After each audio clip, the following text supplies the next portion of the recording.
Yo, what's up mga kanyor? So, welcome back naman sa aking YouTube channel. This is Nordor TV. So, ngayong araw ay meron akong nababasa or napapanood sa mga videos o nababasa sa mga group patungkol sa Darag Native Chicken. Dahil nahihirapan sila, marami nga mga nagtatanong kung magkano nga ba ang presyo ng darag from day old chick hanggang sa RTL or ready to breed, ready to lay. So start tayo sa day 1 hanggang week old. Day old ang week old ay nagkakalaga po ito ng 100 to 130 pesos. So sa 1 month naman ay nagkakalaga ito ng 200 to 250. So 2 months 300 to 350. 3 months 400 to 450. 4 months 500 to 550, 5 months 600 to 650, 6 to 7 months ito ay 700 to 750 yung hen, yung inahin, yung female.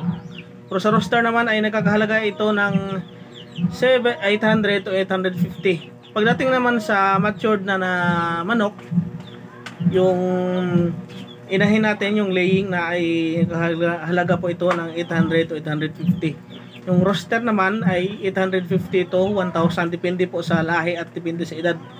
Kasi yun nga yung ano natin, ang tatandaan natin 1 2 2 3 3 4 4 5 5 6 mga ganon. Kasi pag 1 ano siya 1 month so 200. Pag 2 months siya 300. So, yung binanggit ko ng mga presyo ay depende, ay ito po yung standard na presyohan dito sa amin sa Iloilo, sa Panay area. Depende po sa inyo kung magkano yung bintahan nyo. Sa Mindanao na part, napanood ko sa vlog ni Pulumulok Native Chicken, ay yung kanilang bintahan ay umaabot ng 3,000. 2,000 to 3,000 yung isa, yung roster. Siguro kasi limited pa yung supply nila doon ng mga breeders. So yung binanggit ko kanina mga kanyors, ito ay yung presyo ng mga breeders. Iba po yung presyo ng mga pang slaughter or mga pang inasal or pang karne. Yung binanggit ko po ay at yun yung mga breeders po, yung mga selected po yun. Wala tayong makikita doon na mga off colors, yung mga ibang color ng paa, ng katawan, yung physical characteristic nila ay tumpak doon sa standard na darag, which is yung selection natin ng quality ng mga darag. So marami na po may mga farm ngayon. Kung makikita natin, may mga darag na maliliit, may darag malaki, kasi ina-upgrade na nila kasi yung target nila ngayon ay gusto na nilang paramihin yung darag para i-supply nila doon sa mga restaurant or mga kainan na nagsiserve ng native chicken. Kasi yung nga, sa mga hindi nakakalam, yung Darag Native Chicken is one of the tastiest native chicken here in the Philippines. So wala nang ibang may nag-claim ng ganyan kundi yung darag lang. At makikita natin ang ganda talaga ng darag, yung kulay niya, yung uniformity niya. Doon tayo babase sa tinatawag na quality at saka sa characteristic niya. Yung pagiging mailap ng darag ay normal talaga yan.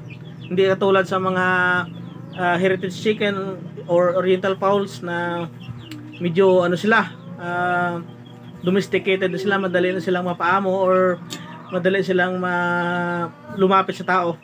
Pero yung darag kahit ilang katagal natin silang alagaan, the same pa rin yung kanyang characteristics. Kaya sa mga nagko-comment, sa mga nag-inquire, so dito sa amin sa Iloilo, maraming nag-aalaga na dito ng mga Darag Native Chicken. Maraming mga farms just like Gisara Farms, yung Moreno Farms, yung Darag ni Dandan. Ito yung pinakasikat dito sa amin. So maraming salamat at sana nakatulong ako sa inyo sa information patungkol sa pag-aalaga ng Darag Native Chicken. So wala pa tayong stock ngayon, pero meron akong nakontak na farm. Pupuntahan ko yon by this week, yung Villa Eliana Farm Resort na matatagpuan dito sa Batad, Iloilo, na napagmamayari ni Sir Marvin de la Cruz. So abangan nyo yung aking vlog at ipapasilip ko sa inyo dahil meron siyang mga available na mga manok sa mga gustong mag-alaga ng darag. So I suggest na simulan nyo na ngayon habang hindi pa dumami, kasi darating yung time na kung gusto nyo magbenta ay ang ibibenta nyo ay pang slaughter na or pang karne. Kasi yun yung nangyari din dati sa heritage chicken, na hindi, kukunti pa lang yung nag-aalaga, mahal pa yung bili ng mga sisiyo or mga breeder type. Ngayon ay mura na dahil marami na nga yung supply, marami na, tapos kukunti lang yung demand. Ngayon demand talaga ngayon yung darag native chicken, kaya we must start na sa pag-aalaga ito para sa darating na kung dumami naman yung mga mag-aalaga at least nauna tayo. So I suggest may mga gusto mag-venture sa pag-aalaga ng manok, so I suggest to raise darag native chicken. Kahit hindi man natin sabihin na malaki yung darag native chicken, ito ay quality talaga ng meat. So sabi pa nga yung motto ng darag, it's not about the taste but it is it's not about the size but it's about the taste. So wala sa pagdating sa karne eh, hindi po yan palakihan para lakihan ng katawan or kung ano man yung mahal. Ang importante na masarap at satisfied po yung kumakain. So maraming salamat mga kanyor. So please don't forget to subscribe, like and share. Marami pa tayong pag-usapan patungkol sa pag-araga ng manok at pag-raise ng darag native chicken. Thank you so much and God bless. Happy Sunday.